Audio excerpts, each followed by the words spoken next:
Thank you for watching our video. Please give us a big like, subscribe to our channel for new videos every day with amazing cars. Leave us your opinion in the comment section on the video. Thank you. We hadn't planned on a bubble. Our bags were mostly packed, and we were looking forward to our upcoming trip, but then we noticed a bubble on the sidewall of a tire on our long-term 2017 Audi A4. So a day before our 400-mile journey north from Los Angeles to San Francisco, we took the 13,500-mile A4 for a quick visit to a trusted tire service center to replace 2 tires. Just over $450 later, the car was ready to go. I've written extensively on our long-termer, from how well the active safety tech works to the car's performance and interior space, but sometimes you need a road trip to reflect on certain details of a car's overall package. Here's what I learned. Mile 0, on the 3rd or 4th trip putting stuff in the car, I'm starting to appreciate the fact that even the rear doors can be opened with the keyless access feature as long as the key is in my pocket. Also, the Audi system, which is available on the base trim and standard on the 2 higher trims, doesn't require pushing a button to open the door. Just put your hand on the door handle for a moment and it unlocks. Still mile 0, as I wait for my co-pilot to get in the car, I'm appreciating the fact that the door storage area holds 2 sets of CDs side by side. That's helpful. I'm bringing CDs in case we lose reception somewhere between Los Angeles and San Francisco because I rely almost exclusively on Apple CarPlay for in-car music. Mile 0.2, when you're preparing to drive 400 miles, it's cool to see an estimated range of 440 miles. That's one benefit of going with the 252 horsepower Turbo 4 model instead of the enticing 354 horsepower Turbo 6 variant. Mile 9.6, we're resetting the tire pressure monitoring system in a parking lot, and I'm once again frustrated that this car's TPMS does not display the side each tire, as some other systems do.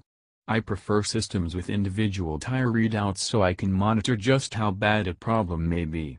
Or, if I run over road debris on the freeway, having individual readouts allows me to watch the pressure to see if anything changes. In this case, I had simply forgotten to reset the system after the new tires were installed. Once you find that setting in the infotainment system, the car asks you to confirm the pressures are correct and then it stores those values. Mile 25.3, it's been a while since I used the car's integrated navigation system instead of Apple CarPlay, and I did not realize the adaptive cruise control can be tied to the navigation system. We prefer the slightly more scenic and less smelly route up the 101 instead of the quicker 5, and every time I ignore the car's directions to turn around, to find the 5, the car slows down, thinking I'm headed down a freeway off-ramp. Interesting. This could be useful if I was on an unfamiliar, winding road in the dark somewhere, but I'm turning this feature off for now. Mile 157, even before I got 2 new tires, I wished this car were a tad quieter. If Audi has any money left for an upcoming mid-model change, maybe include more sound deadening? It's not terrible, but it could be a little better. After I returned from the road trip, I learned the top prestige trim on 2018 A4s get dual-pane acoustic glass for the front side windows. Mile 171, I wish the lane-keeping assist system applied its correction in a subtler way. I still find it useful, and I'm glad this car has it, but I've found this the case with the system in its early and late intervention settings. Mile 239, these seats feel okay. Both in terms of the quality of the leather on this $50,000 plus tester and of how little they hug you, the seats could be improved. Maybe the A4 Sport seat option would help with this. Mile 243, after pulling the back of my shirt away from my back, I'm thinking about the blank buttons in our A4 where fully loaded cars have ventilated seat controls.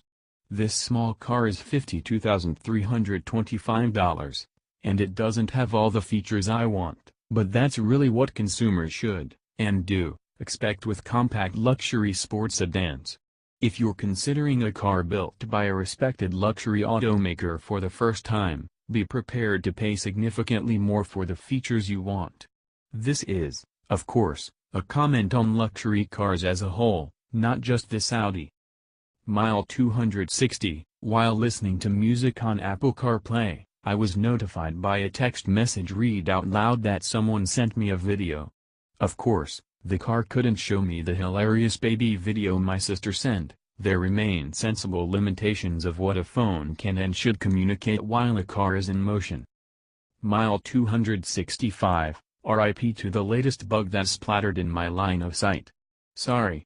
Mile 284, for a non-audiophile, this Bang & Olufsen surround sound system is great. I love the adjustable 3D effect despite the road noise in the background.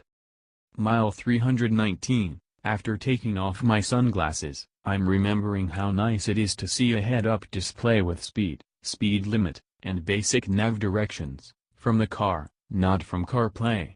I look forward to more head-up displays showing more brightly with polarized sunglasses. Mile 394, we have arrived. Including parking lot driving, the system indicates 32.9 miles per gallon after around 6.5 hours of driving.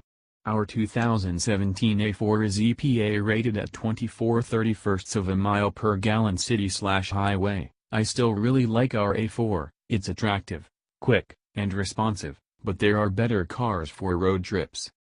Even so, there are advantages. Other cars are more comfortable on a long road trip, but when you get out at your hotel, do you look back and think of how cool your car looks? And are you proud to drive a car with a badge that elevates how you perceive your status? That emotional attachment works better for some buyers better than others. If I were buying a compact luxury sports sedan, I would absolutely consider sacrificing a little comfort on once or twice a year road trips to better accommodate a cooler looking and performing daily driver. Every car has negatives, but after this road trip, I still find the A4 to be a well-rounded four-door. Thank you for watching our video. Please give us a big like, subscribe to our channel for new videos every day with amazing cars. Leave us your opinion in the comment section on the video. Thank you.